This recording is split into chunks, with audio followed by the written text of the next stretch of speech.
So thank you all for coming. My name's Patrick King. I'm a tax partner in MHA MacIntyre Hudson. I found myself getting involved in a lot more international issues in recent times, cross-border matters, structuring and so on, and I'm very involved with our partnership with the Baker Tilly International Network.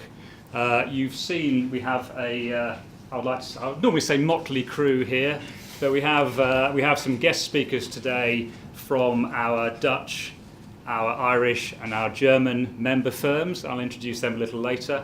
And we also have, at the end there, Chris Daines, who is from Baker Tilly International, the head office, which actually is nowadays based in our office here. So he has helped organise it, and he's going to kindly deal with our panel session. We're hoping this is going to be quite an interactive session today. Don't feel you have to ask questions, but hopefully you'll take advantage of the fact we've got people from various nationalities here who will be able to give you a different view on the whole Brexit debate. What I'm going to do to start off with is just run through our agenda today. I will take you through an introduction and a general update, bring us up to where we are now, make a few comments and perhaps put a bit of perspective on Brexit. A lot of people see it as incredibly doom and gloom. That may be right, but I'd like just to put a few ideas out there to suggest maybe in some areas it's perhaps not as bad as we all feel. Then I introduce Chris, who will take us through some global trends very briefly before he gets introductions from our guest speakers, and then we'll go into a panel session where there'll be a few questions. We have some we've had prepared earlier, which will be asked, and obviously please feel free to stick your hand up and ask a question or hand a written question in if you wish. After that, assuming we haven't burned through all our time, we'll be doing a case study from each location, each country, which hopefully will be of interest and relevant to what you might be looking to do, and then some final comments. And I'll finish off at the end with some indirect tax issues that we see as being probably the main concern actually from Brexit if we don't get a decent deal rather than direct tax issues. So, general update. Obviously, 23rd of June 2016, we had the referendum. 52-48 in favour of leaving the EU. There was a lot of surprise and shock, but I don't know about people in this room. My own reading of the mood was that it would be very, very close. I was for remaining, but it didn't surprise me overly that the vote was to leave. And 52-48, okay, it's close, but it's also clear. That is a clear mandate to leave the EU as of that date. Equally, it's very clear that north of the border in Scotland, they were very much in favour of staying in the EU, and the relevance of that has increased after recent events, as has the fact that Northern Ireland voted to remain, and we know where we are with the DUP. So those votes and those opinions in those parts of the country are perhaps more relevant now than they were. But what about perspective? Brexit hasn't happened before, so we can't look back in history and see a similar event. But there are some parallels and some parts of history we can look to, relatively recent past, which perhaps gives a bit of perspective as to what level of doom and gloom we feel. For instance, anyone remember what happened on the 1st of January 1999? No one's volunteering. That is when the euro was created. The 11 original countries went into the euro over the next year or two. Greece joined very shortly afterwards, I think in about 2002. The UK stayed out, and we very deliberately stayed out. And at the time, the Bank of England, the Financial Times, the Economist magazine, Tony Blair, in fact, pretty much anyone who was willing to make a comment, were all saying we were doomed to be moved to the second tier of nations. We were going to be left behind by Europe, if not the world, and it was a disaster for the UK. 10 years on, in a survey of FTSE 100 directors, the view was very, very different. And by 2015, even Nick Clegg was saying, it's a good job we didn't go into the euro. So it's not the same, but not following what Europe is doing is not necessarily the end of the world for the UK. It certainly wasn't on that occasion. If you look at exchange rate movements, we know that after the vote, the sterling fell quite considerably, over 25%, and it stayed down, although it seemed recovered a bit. When's that happened before? If you go back to 1993, the UK left the ERM, At that point, the sterling fell 40% from $2 to about $1.30. If you move forward to 2008, late 2008, between September 2008 and January 2009, the pound again dropped 40%. Can anyone hazard a guess at what number it dropped from? Well, I can tell you it was $2 again. Again, it dropped from $2 to $1.30. So yes, the pound has dropped recently. It has dropped before. It has recovered before. So again, the fact that the pound has collapsed, well not collapsed, but declined quite considerably, doesn't mean necessarily it's going to stay there. Now, the declining pound is generally seen as a bad thing for the state of an economy or the decline of a currency. But in the short term, of course, it's helping our exports. And you've only got to look at the FTSE 100, or the stock market generally, which has soared since Brexit, as to the result of that. The FTSE 100 profits are about 70% from overseas sales, and that's why the stock market has shot up so much. So the converse is true, of course. When and if the pound recovers, we'd expect the FTSE to decline a little. But so far, it's a mixed bag, and we'd expect things to improve. And coming up to date, we've had the election recently. Theresa May decided, despite having said repeatedly that she wouldn't hold an election, she eventually decided that she would. And now we're all looking back and thinking that was not the wisest thing for her to have done. But if you looked at the figures she had to work with when she took that decision, she was the most popular Prime Minister ever, certainly more popular even than Margaret Thatcher at her height, and she was a pretty popular leader for a good chunk of her tenure. The Conservative Party looks like they were riding high. The Labour Party looked in complete disarray. Jeremy Corbyn was portrayed as a fool and a joke. How could it possibly go wrong? Well, we all know what happened. The Labour Party ran a fairly bad campaign. The Conservatives ran an absolutely disastrous campaign. I think that's generally agreed. Somehow or other they managed to throw away an opportunity to get a large majority, which is what they thought they would get and what we all thought they would probably get. So we are where we are. Conservatives remain the biggest party, but they no longer have a majority, which means they've had to go to the DUP, Democratic Ulster Unionists, and do a deal with them to stay in government. Now, that deal was done earlier this week, and there's a lot of similarities between the policies of the DUP and the Conservative Party, other than in certain social areas. But it's also very clear the DUP have a much softer view of Brexit than the Conservative Party certainly was portraying leading up to the election. But it's not only the DUP we have to think about when looking at the policies going forward and how the government is going to pursue the negotiations over Brexit. We also have to consider the now 13 Conservative Scottish MPs, or Scottish Conservative MPs, who are almost certainly going to vote in a bloc and come from a nation which was even more pro-EU than Northern Ireland was. I think it was 62% in favour of staying in. It was the biggest in favour. It was even higher than London. Greater London was pretty close to 60% in favour of remaining. The entire rest of the UK and Wales England and Wales was for leave, if you look at it en masse. But Northern Ireland and Scotland, clear beacons, we want to stay in. And now suddenly there are 23 MPs in Parliament voting with the Conservatives who wanted to stay in, and they need them, or most of them, to have their majority. So my own view, and there are different views I'm sure, my own view is that we are certainly heading towards a much more, the softer end of the scale of Brexit, if the negotiations are successful. And it's even now being talked about, you may have seen, in reasonably high places, that perhaps Brexit won't happen. Now, that was impossible to imagine 3 months ago. Well, you could imagine it, but it wasn't going to happen, was it? It didn't look like it was possibly going to happen. We have a clear mandate from the people. How can the politicians ignore it? They've all said, yes, we're going to come out of the EU. And they're arguing around how we come out. But now we have a comment on the Andrew Marr show, okay, that's not politicians, about what happens if we don't leave. And the response, well, of course, that's okay. We have President Macron saying the door is always open, and others. It is being talked about. So while I would say it is unlikely that Brexit won't happen, I no longer think it's impossible that will happen, that it won't happen. I think it's possible. And if it doesn't become no Brexit, I suspect we'll end up with a much softer and probably more business-friendly result as a result of this election. But who knows? Things keep changing. I think that's probably enough of my introduction. I'll hand over now to Chris, who will take us through some global matters.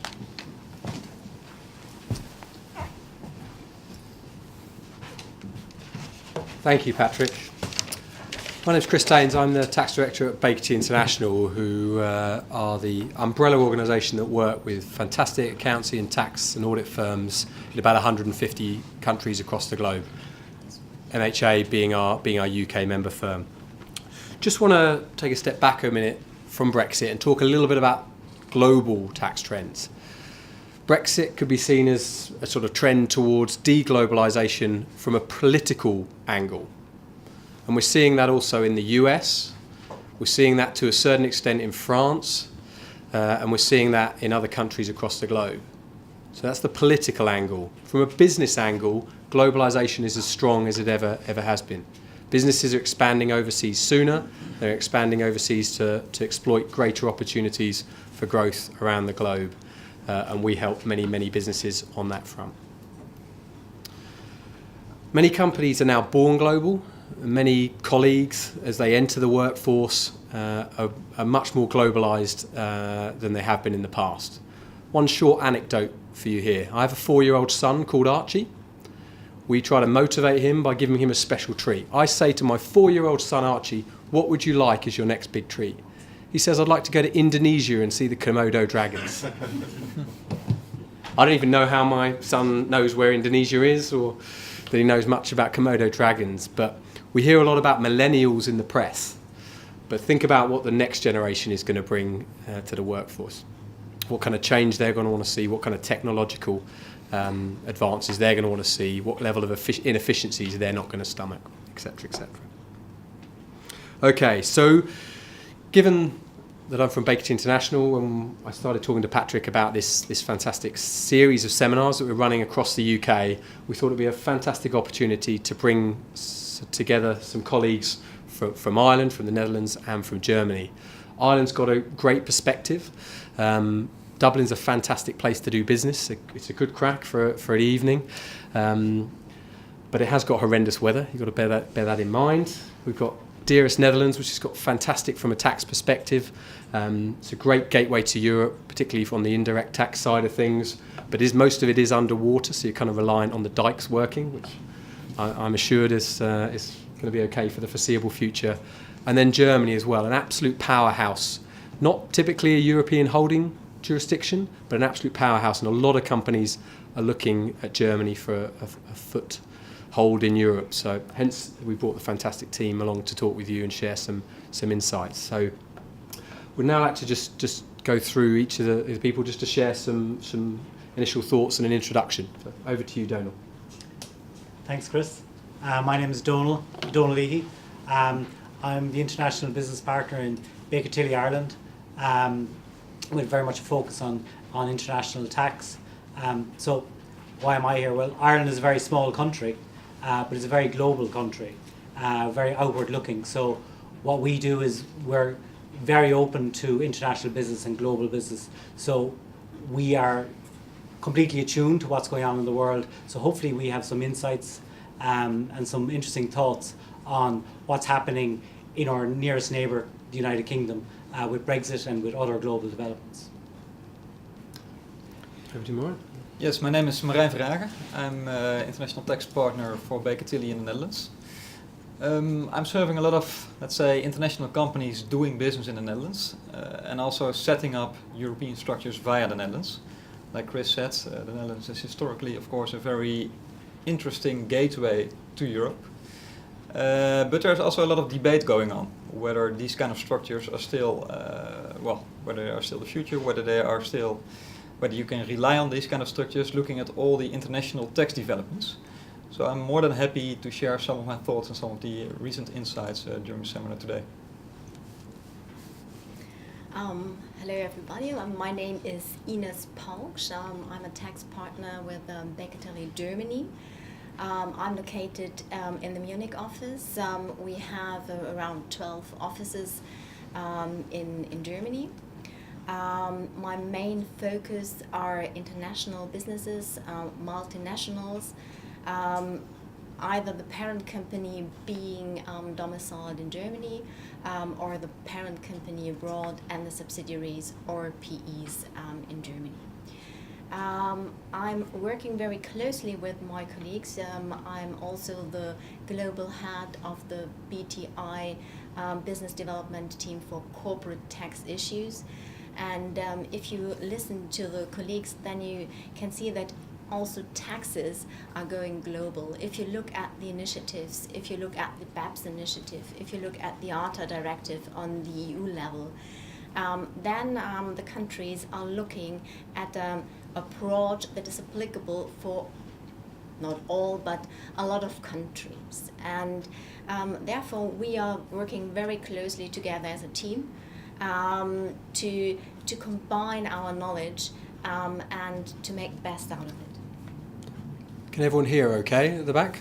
Maybe okay, a little bit louder Okay. going forward perhaps, if that's Okay, that was the that's test okay. run, you know. Definitely. Definitely. The important information will be provided a little bit louder.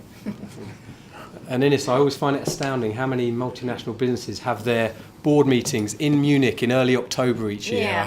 I can't quite that's work really- that one out. Exactly, that's amazing, and we are trying to find out what the reason could be, but each year we have the same development. Each year you work it out and then soon forget afterwards. Exactly. But I anyway. don't know why. Brilliant. Thank you all for those introductions. So we're now going to move to the panel session, where we're just going to ask a key question of each of our panel, and I'm going to make sure I get the question right because I don't want to throw any curveballs at the team given they've travelled so far to be with us this evening. So I'm going to start with Donal from Ireland. Republic of Ireland's been watching Brexit very closely because it brings significant risks and opportunities for your country and specifically Dublin, Belfast and the border. What are the key risks and opportunities you see for Ireland at this stage?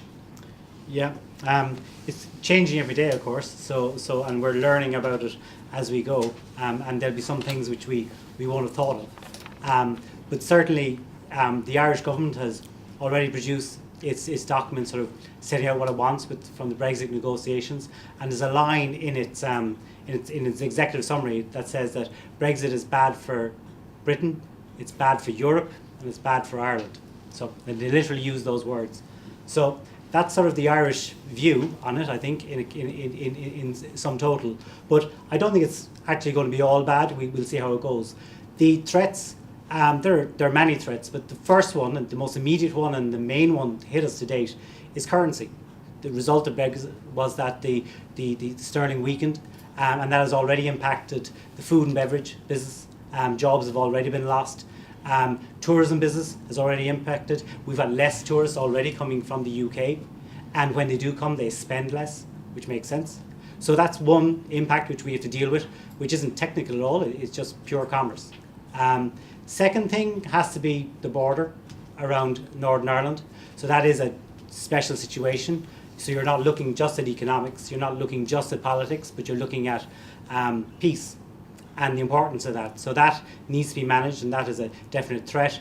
But to be fair to all the authorities, on all sides, let's say, are mindful of that, and it is being given special treatment.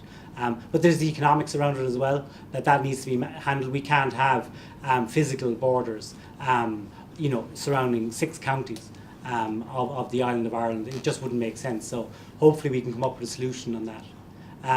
The third thing that is a threat is our 12.5% rate, because Ireland has a corporation tax rate of 12.5% for many years now, and that has come under attack from Europe. And one of our best allies in defending that rate at the European table has definitely been the UK.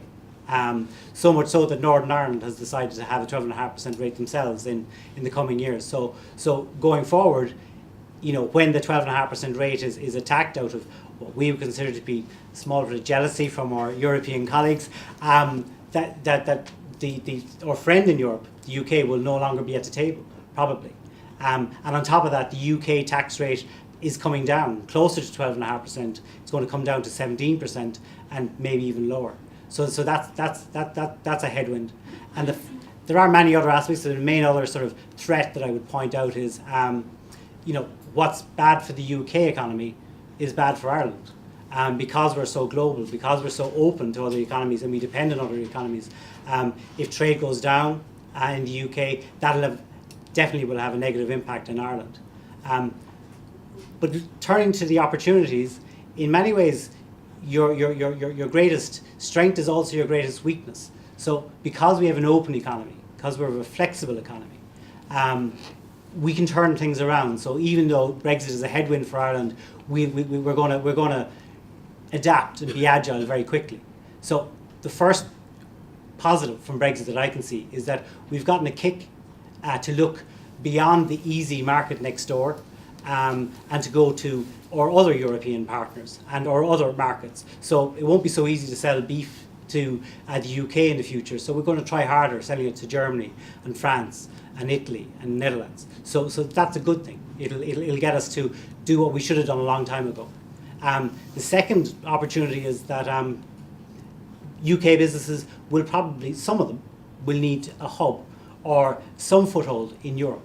And, Ireland is a very obvious option for that, certainly if you're in certain industries. Other industries, it probably makes more sense to be in mainland Europe. But for certain industries, Ireland makes sense. It's a similar system. It's quite comfortable. And what we find is that when people come over to Ireland and when they sort of say, okay, we have to move abroad, the UK businesses are very quick to become comfortable with the Irish system. So that's an opportunity. But our advice to businesses, you don't have to move everything to Ireland. If you have an existing business in the UK, it makes sense to leave what's good there and as much as you can there. But if post-Brexit you need to move into the EU 27, and move what you can and make it as easy as possible. And the other opportunity I'd mention at this stage is foreign direct investment. There are differing views. I've been speaking to Patrick about the views of US firms looking to invest into Europe. Certainly we've seen a pause at the moment because they're waiting to see what Brexit will happen and what their options in Europe are. But given that Ireland will be the only English-speaking country in the EU, Ireland is an easier choice. It's a more obvious choice for non-EU countries making a foothold in Europe. So that's an opportunity for Ireland, and it's one we're working hard on at the moment. That foreign direct investment point is something obviously we track quite closely, as do the politicians. So that moves nicely on to my question to Marijn. How has the Netherlands reacted to the Brexit vote, and what does it mean for FDI into the Netherlands? Yeah, in terms of the reaction, I would say mixed feelings. There's a small group that's really celebrating the decision that the UK made. And they cannot wait for an exit, and that's simply because they do not like the concept of the EU. There is a bigger group that is a bit disappointed about the decision, but they see a lot of opportunities, and I will come back to that later.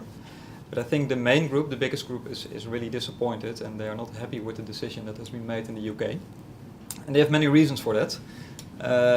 By far the most important one is, in my view, that the UK is a very important trading partner of the Netherlands. If we are looking at the export in the Netherlands, it's about 9% is going to the UK. We're talking about 38 billion of euros per year. And the general expectation is that, of course, it will be more expensive, there will be more rules, it will be harder to continue with this export, and that will ultimately have an adverse impact on the Dutch economy. Another thing is that the UK has always been considered as a friend, as an ally within the EU. If you are looking at the voting behavior, then you see that the Netherlands and the UK are, mostly thinking quite similar about many things compared to, for example, France and Germany. So the Netherlands is really feeling that they are losing a friend within the EU, and that's for the government, that's also an issue.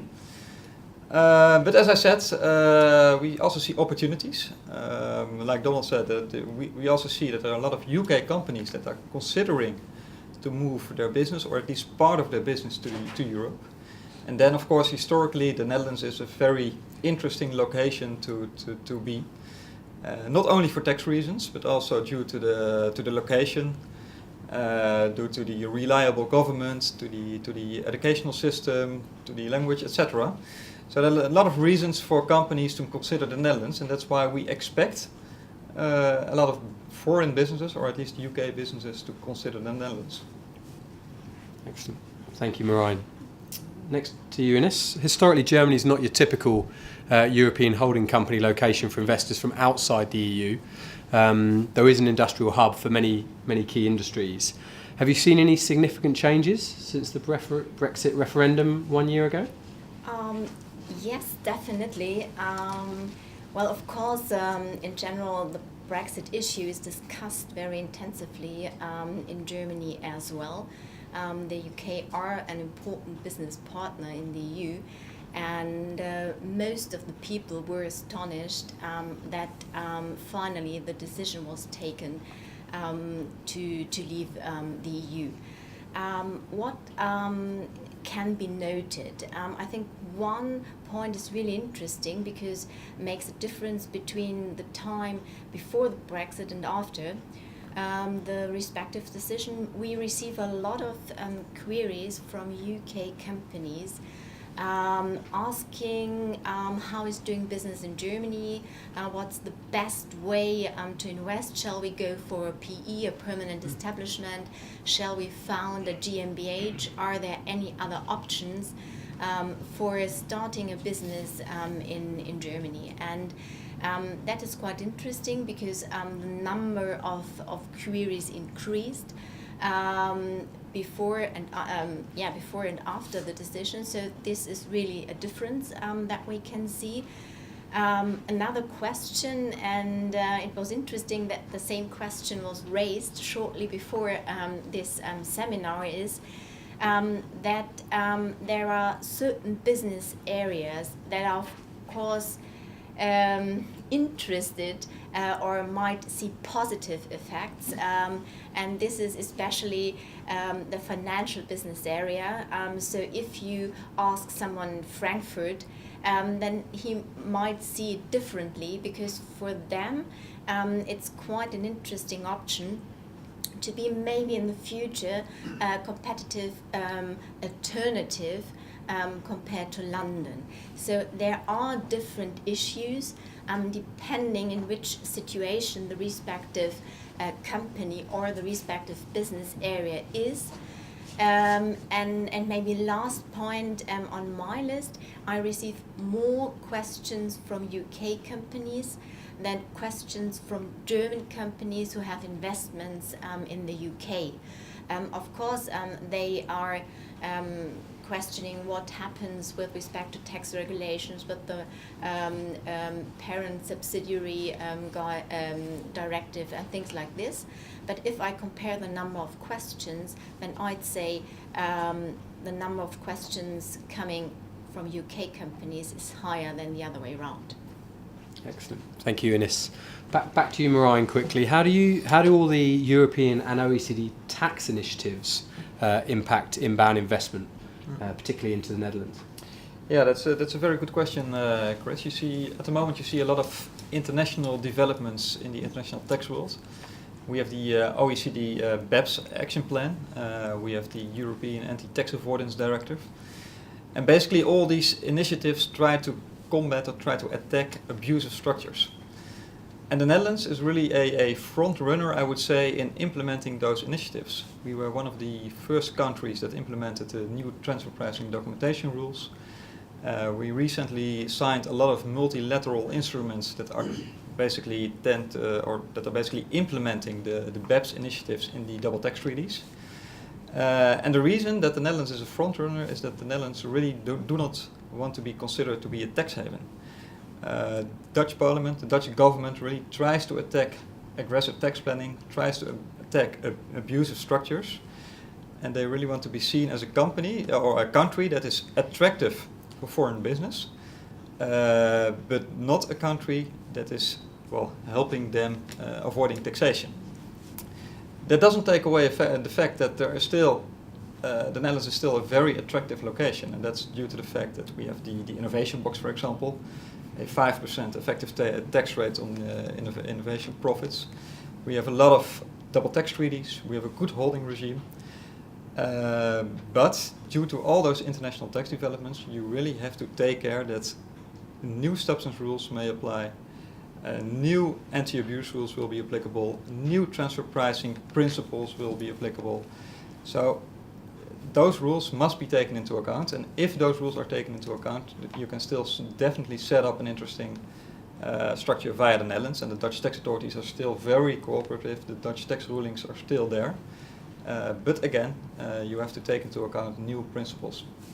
Definitely. A lot of clients are very surprised when we start talking to them about the fact that BEPS action plan initiatives and the anti-tax avoidance directive apply to them, even though they've never considered themselves to be remotely involved in tax avoidance, purely because those rules are drafted widely and need to be considered by many global companies.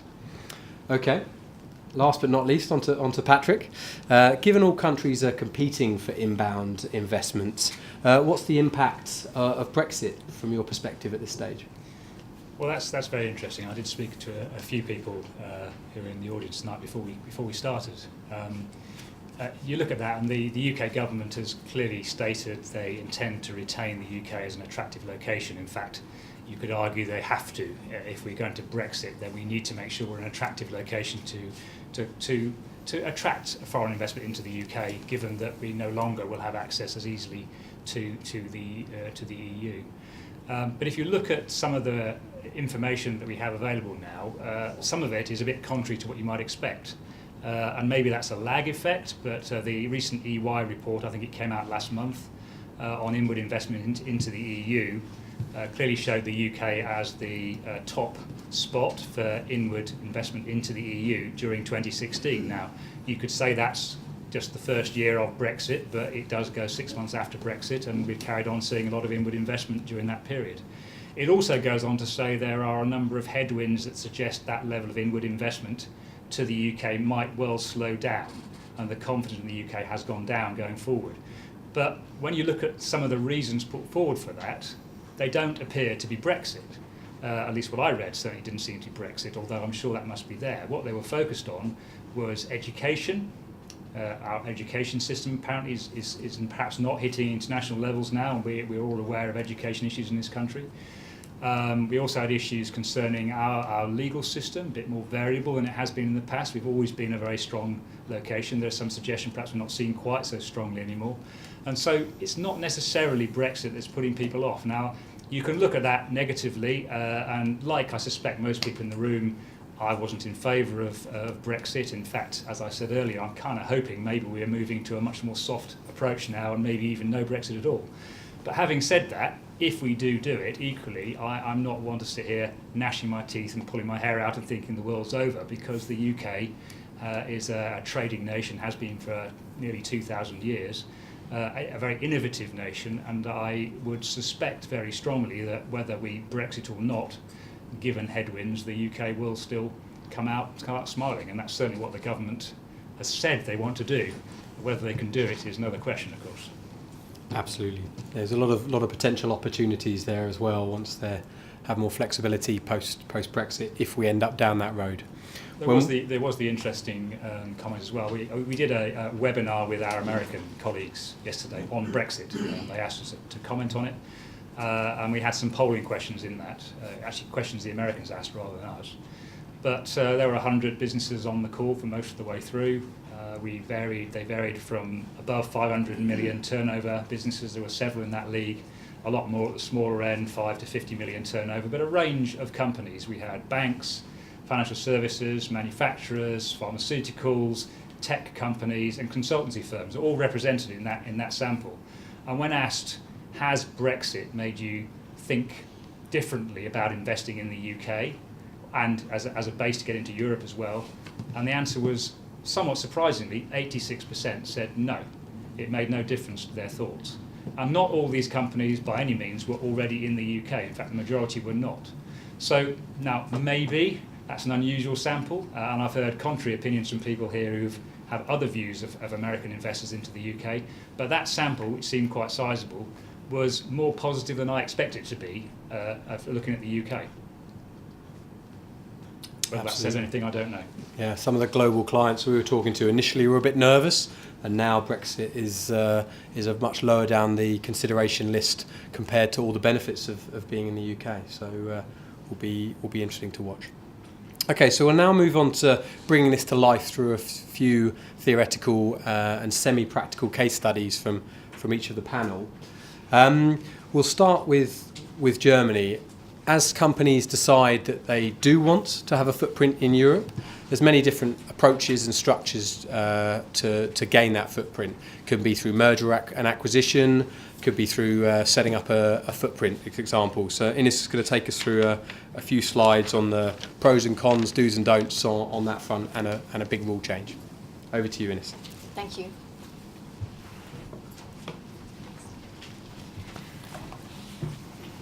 So, even if we might not be the perfect holding domicile, and I'm not yet convinced, Chris, there are some good news about tax developments in Germany.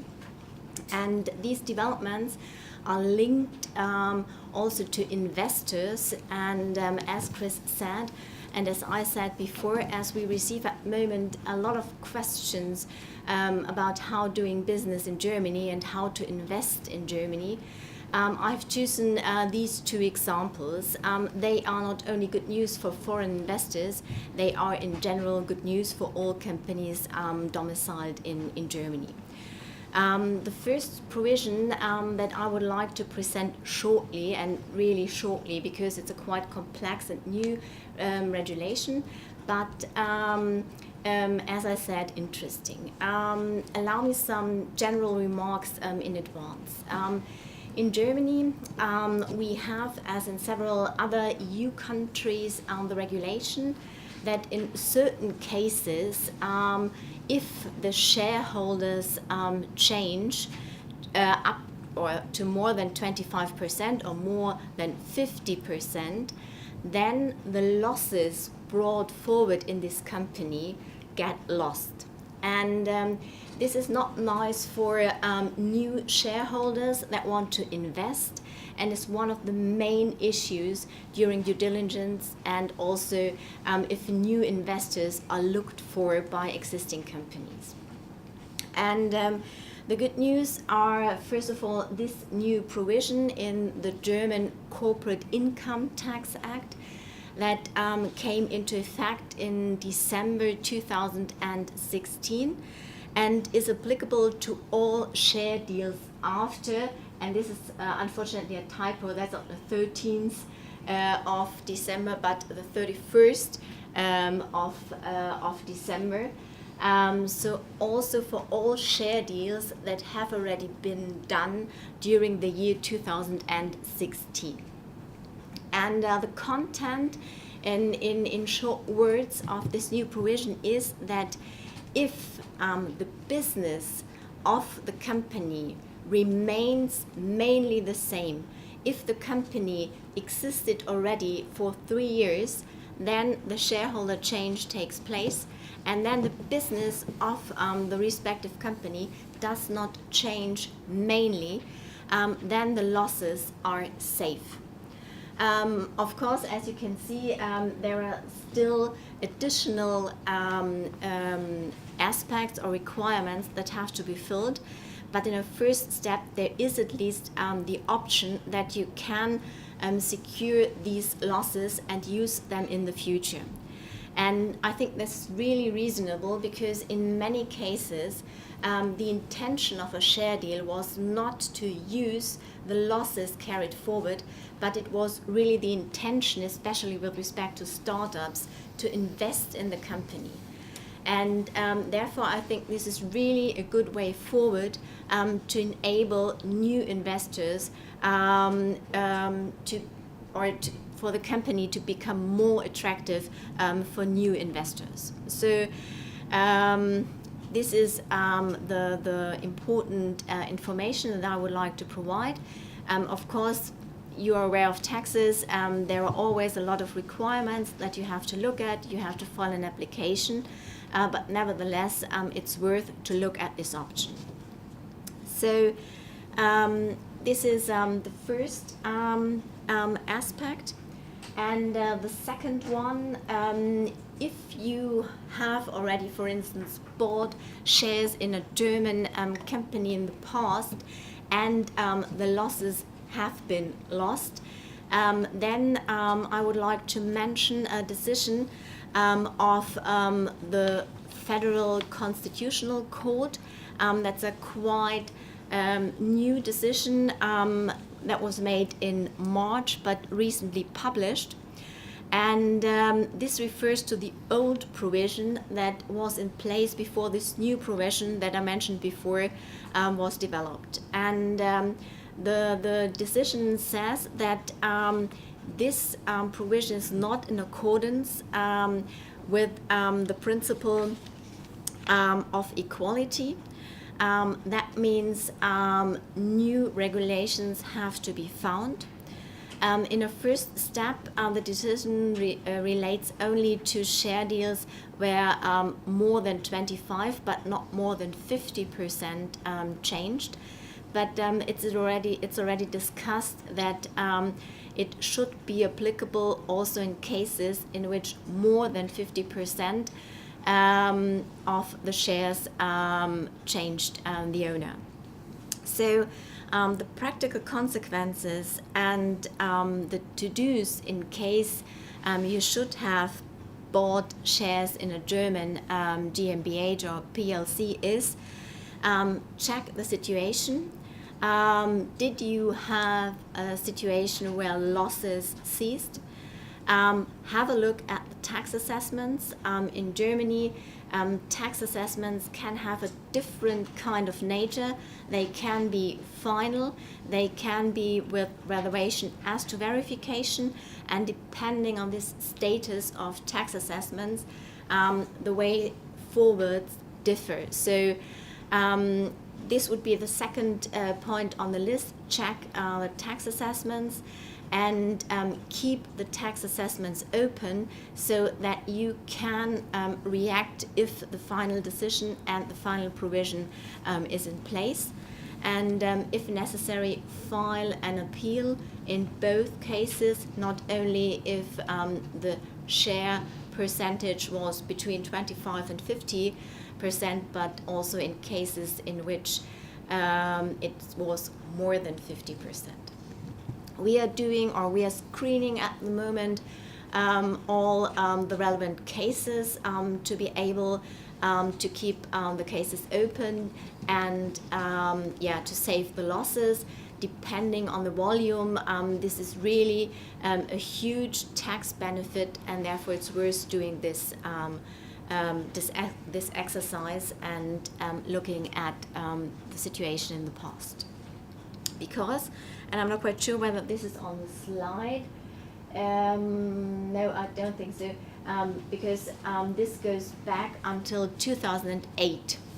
That was the first year when the old provision came into effect, and the decision was it's not okay from the beginning on. So quite a long period you might have to look at. Okay. And last point on my list, and don't mind, I won't explain the next, I think, 5 or 6 slides because my colleagues forbid me to go into the details. Therefore, this is really background information and shall provide you an overview, taking into account what I have said before, that we receive at the moment quite a lot of queries from UK companies. What's the best way to invest in Germany? Shall we start with a PE? Shall we start with a registered branch? Shall we found a GmbH or look for something different? And in principle, it's hard to say, well, the best way is to start with a PE or go for a GmbH, that's the best way. It always, unfortunately, that's a tax phrase, it depends on the circumstances of the case. If you, for instance, prefer to have everything in one commercial balance sheet, then it might be the best option for you to go for a PE to start with.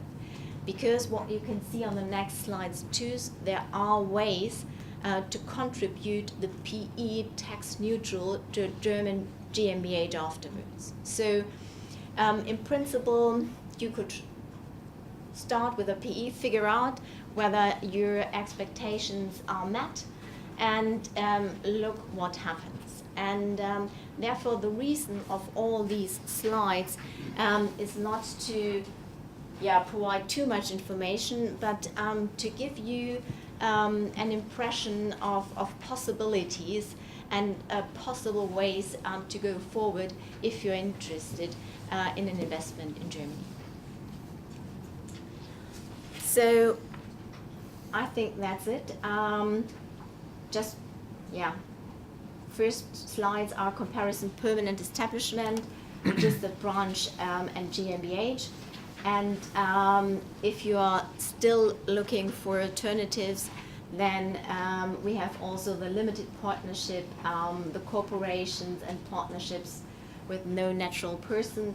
So ideally, a selection of possibilities, and that's what I mentioned before.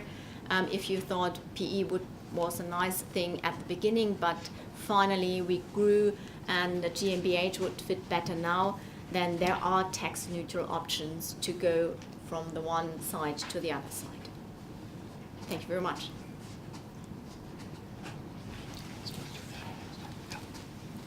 I think Marijn will now go on with some Dutch ideas. Thank you, Ines. Yes. Let me see if it works. Yes. I would like to tell something about centralized distribution structures. And the reason is that in the Netherlands we see a lot of multinational companies that are basically centralizing their distribution structure via the Netherlands. That applies to both Asian groups, for example, that are distributing goods to Europe, but also for UK groups that are distributing their goods to Asia or to the US or whatsoever. The reason why there are mostly looking for a central distribution entity in the Netherlands are, for example, of course, the location of the Netherlands.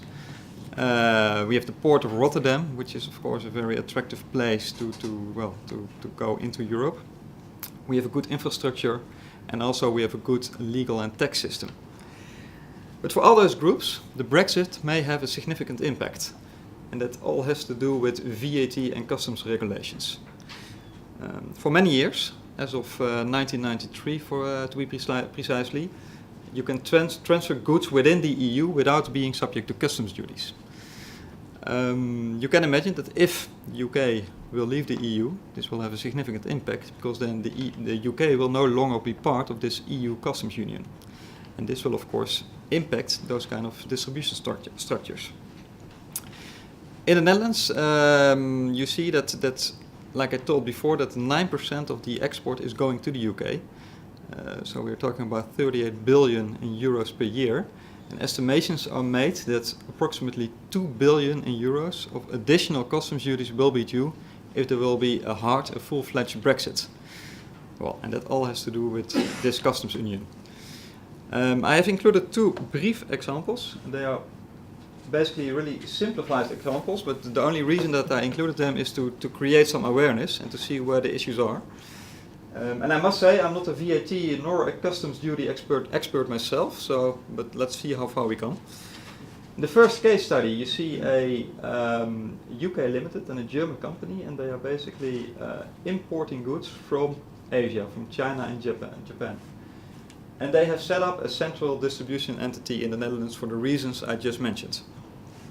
And if we are focusing on the UK now, then in the current situation, you see that, for example, with respect to VAT, that you can transfer goods from the Netherlands to the UK without being subject to VAT, or technically being subject to a 0% rate. If, however, the UK will no longer be part of the EU, this will be completely different. Then you will see that the Netherlands is exporting goods and the UK are importing goods, and this basically means that import VAT will be due in the UK. This VAT will also be refundable, at least in normal situations, but that will be at a later stage. So there will be more compliance burden and there will be huge cash flow disadvantages. And that's really a disadvantage for these kind of structures. For customs, we see a comparable issue because at the moment, like I said, if the goods are transferred from China or Japan to Europe, then you pay customs at the first arrival within Europe. But if the UK will no longer be part of the customs union and the goods are sent from the Netherlands to the UK, you are paying basically customs for the second time on the same goods, because then you see in the UK also an import from Asia to the UK and you have to pay customs duties again. So this will be a clear form of double taxation. There can be solutions to mitigate that impact, and the most common way would be to have a bonded warehouse in the Netherlands. And in this bonded warehouses, these goods are being stored, and they are not brought into the, let's say, the free economy within Europe. They are directly sent to the UK, and then you can prevent double taxation. But yeah, this will of course lead to additional administrative burden and also to additional compliance cost. And also it's very important to realize, because I also included the CIT, the corporate income tax consequences, that these bonded warehouses are currently subject to a new rule within the OECD BEPS action plan, because what you see in the current double tax treaties is that bonded warehouses or warehouses in itself do not qualify as a permanent establishment. But according to the BEPS action plan number 7, the definition of a permanent establishment will most likely change in many double tax treaties, and it's likely that these kind of warehouses will become a PE. So then, if, for example, the warehouse will be owned by the Chinese company or by the German company, there is a risk that those companies will be subject to tax in the Netherlands due to the warehouse. So that's important to realize if these kind of setups are being done. So again, it's a bit simplified and it's a bit simple, but the reason is that I would like to create awareness that we really have to take care that these kind of distribution structures are becoming more complicated, and of course it really depends on how the Brexit will be structured. I'm now assuming a worst case scenario, so a hard Brexit, but there are various other ways possible. It's of course possible that the UK will conclude an agreement with the EU based on which they will become part of the customs union, but that's uncertain yet. The second case study is very much comparable, but it's the other way around. In this scenario, it's the UK company and the German company are exporting goods to Asia. And again, they are doing it via a central distribution company in the Netherlands for the reasons I mentioned before. Basically, all the issues are similar.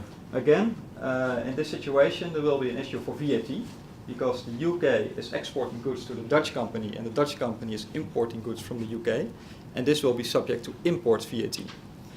The Netherlands, however, does contain a regulation. It's a deferment procedure. It's called the Article 23 procedure. And based on this rule, you can basically defer the import VAT until you have to file a tax return in which you can refund the same amount. So at the end, the cash flow disadvantage is being prevented. Customs duties may again become twice due to the fact that the UK is exporting goods from the UK to the Netherlands, while the Netherlands is exporting goods from the Netherlands to China and Japan.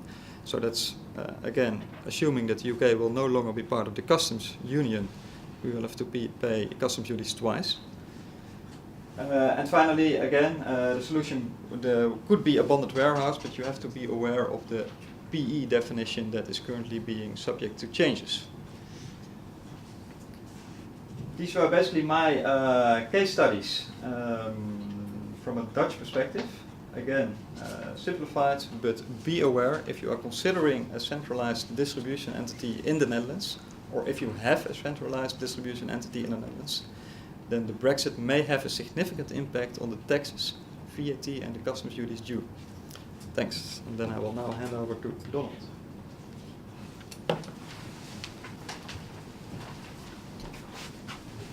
Thanks, Marion.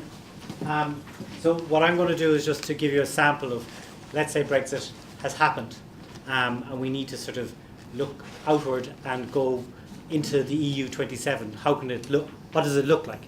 And this is a bit of a simplified version, but it's sort of a practical version, really, of what would happen if you're looking to do Brexit. One question that's come up a lot is that we've been asked a lot is, how soon do we need to act on Brexit? And the answer is, well, it depends. It always is when you ring a professional advisor. But what I mean by that is that it depends on, how important are international people to your business. You need to be worried about immigration. How important is regulation? So you can see the banks are already taking action on Brexit. But if your business isn't highly regulated, maybe the time to worry isn't quite upon you yet. How important is VAT? How important are foreign markets? So you weigh up all those things and you see that, well, maybe in some cases, frankly, the thing to do is wait for Brexit to happen and you can sort of take action then. In other cases, the thing to do is, think about it now. But in all cases, sort of think about it and see what your plan is. So, what does Brexit look like? And basically, we can look at an example that is already there. So what's very common is for US businesses to invest into Ireland and foreign direct investment to happen into Ireland. There are many ways you can do it, and I believe me, I can make this a lot more complex if you like. But this is actually a model that works a lot of the time. Very simple. US trading company just sets up, continues to trade in the US, and it sets up a subsidiary in Ireland. Very cheap, very easy, very quick. And then you have an EU holding company, which is your Irish company. If you want subsidiaries underneath that, that can happen. But basically you do your EU trade in there. And what are the implications? Well, you have 12.5% corporation tax in Ireland, and you continue to have your high corporation tax in the US, but only on your US income. So let's say Brexit happens. So we change, very simple, let's stick with what we know. Change the US, and it's the UK. And just a couple of other things change, but nothing bad. And this is what we end up with. So there's a very simple solution, which is tried and tested. Still have your UK main trading company. You're still going to trade out of the UK company for your UK customers. Makes sense. You can still have holding companies if you've got subsidiaries in jurisdictions outside the EU. You can still use a UK company for that. So none of that changes. But maybe some of, or maybe all of, your EU trade carries on in the Irish company, and that's what you trade out of. It works. 12.5% corporation tax in Ireland. Dividends can go from Ireland to the UK, no dividend withholding tax, so the full amount goes up.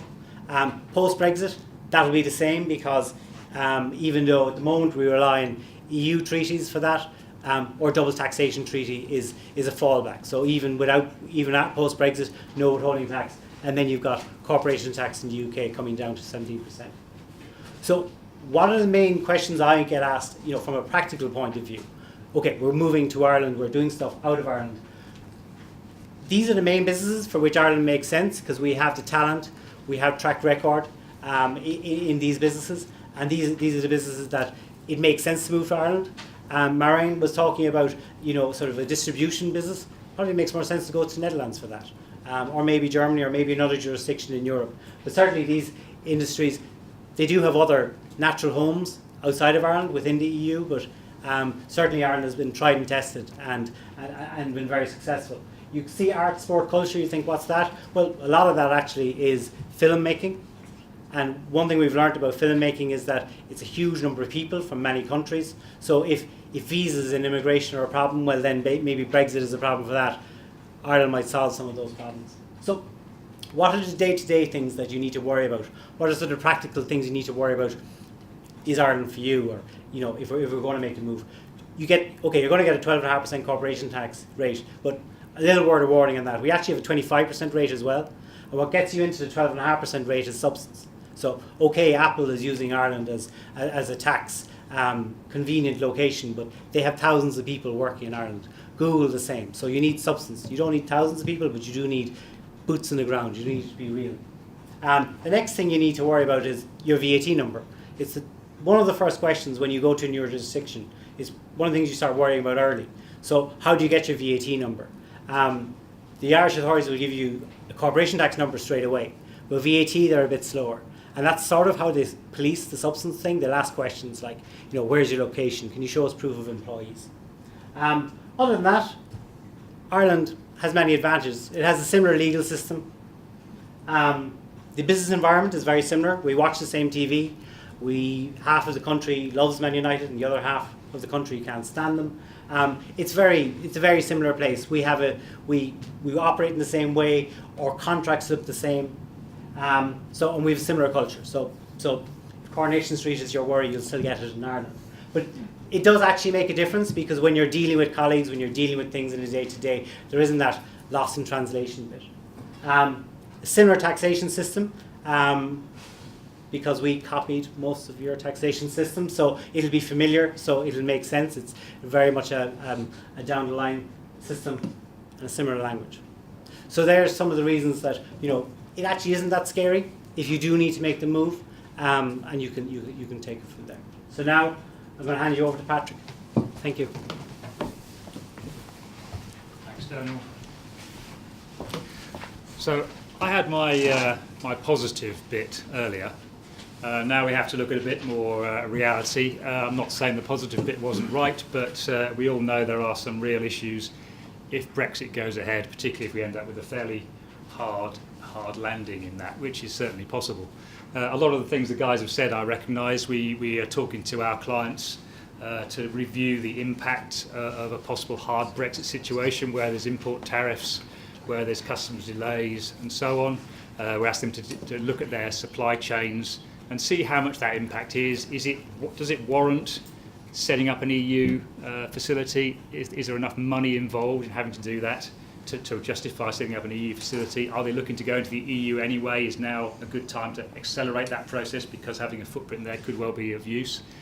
It's surprising how relatively small numbers of companies actually want, and certainly among our clients, actually want to do this, but I certainly have a couple of guys who are looking to talk to the chaps here when we have our local seminar in High Wycombe tomorrow to see about setting up in Netherlands, Germany, Ireland, for the reasons that they've been saying. But just on to a couple of things, and as Marijn said, it's indirect tax whether we expect the fundamental problems to be, more than direct tax. And again, as Marijn said, I'm not an indirect tax expert, so forgive me, this won't be great detail, but I think you'll get the gist of the issues. Now this chart is up there because it's nice and simple and we can all make sense of it. We actually stole it from, I think it was the Times recently, but what it's trying to show is a hard Brexit end, a soft Brexit end, and the various steps in between and where they sit on that scale. So at the hard Brexit end, we've got no deal. We're looking at WTO, stands for World Trade Organization. So World Trade Organization tariffs, and a little bit more on that in a minute. FTA, a full trade agreement, but on goods and service goods only, not services.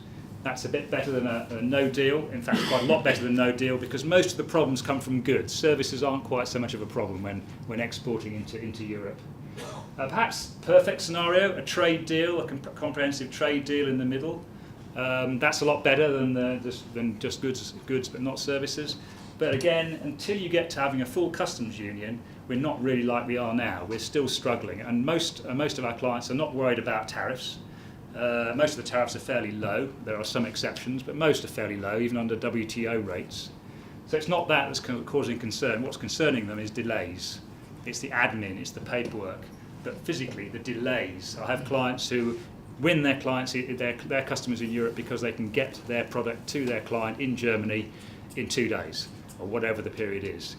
If you have to delay at a port in Netherlands or anywhere else on the way into the EU, that could destroy that relationship, and it could be a real problem.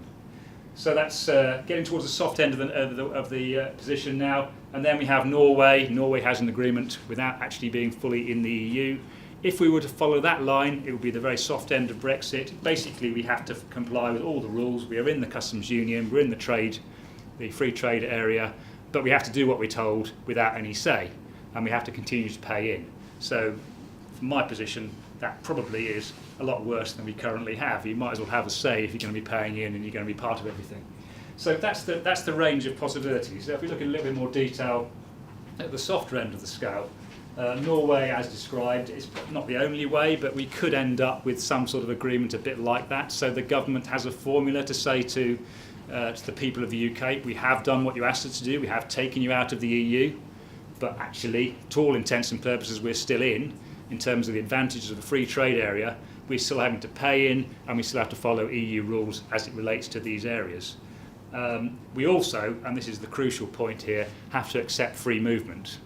The EU's position is fairly clear at the moment, at least, that you can't pick and choose, cherry pick, as they say, between the freedoms and the responsibilities of the EU. So if we are following the Norway Treaty, or indeed in the Customs Union, we're almost certainly going to have free movement as well. And that is one of the big political issues in this country. Not the only one, but that's probably the biggest one that the politicians are going to have to deal with if they want to get around that somehow.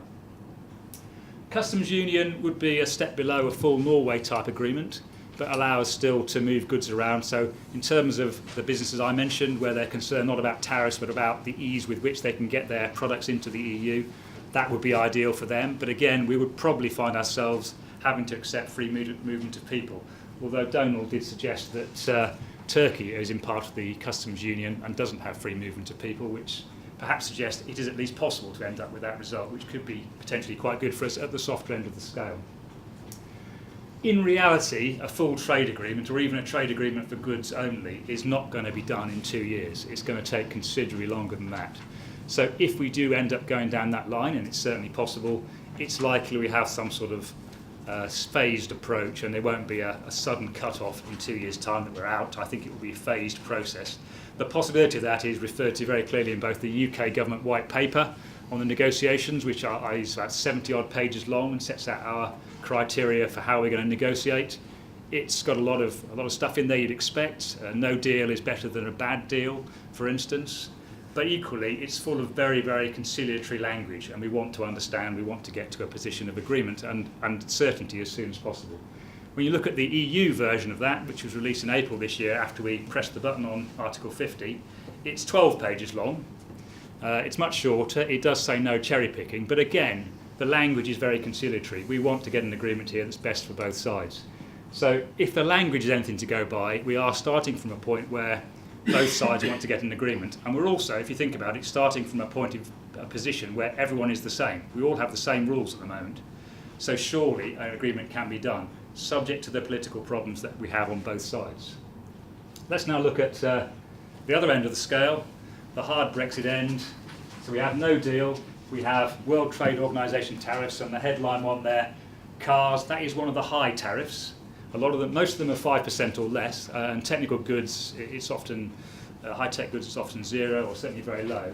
But cars, which is of great importance to the UK, obviously, and we know that Nissan decided to stay here. We don't know what the government promised them, but one can speculate that if we end up with World Trade Organization tariffs on the cars, that our corporation tax rates will decline further to try and meet some of that cost.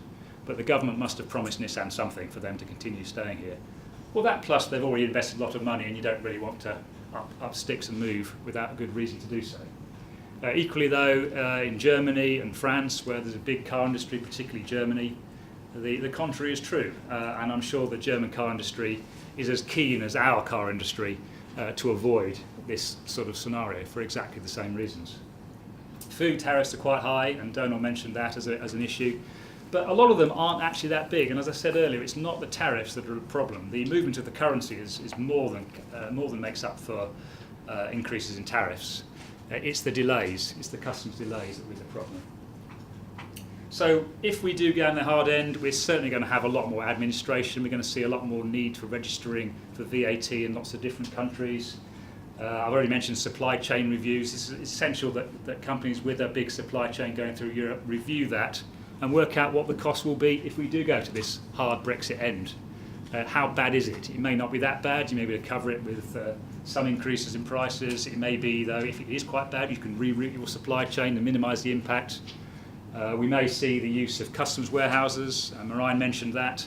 Certainly that's something that will be high on our list, and if we end up with a hard Brexit, we would be looking to the UK government to set up a lot of big sheds like they have in the Netherlands, in Rotterdam, to do exactly that sort of thing. So that goods can come into the UK, sit in bonded warehouses, maybe even processed within those bonded warehouses, because you can do that too without an impact, and then shipped on into the EU or elsewhere. So there are ways to minimise it, but make no mistake, if we end up with a hard Brexit, there's a lot more paperwork to fill in at least, and almost certainly some extra cost.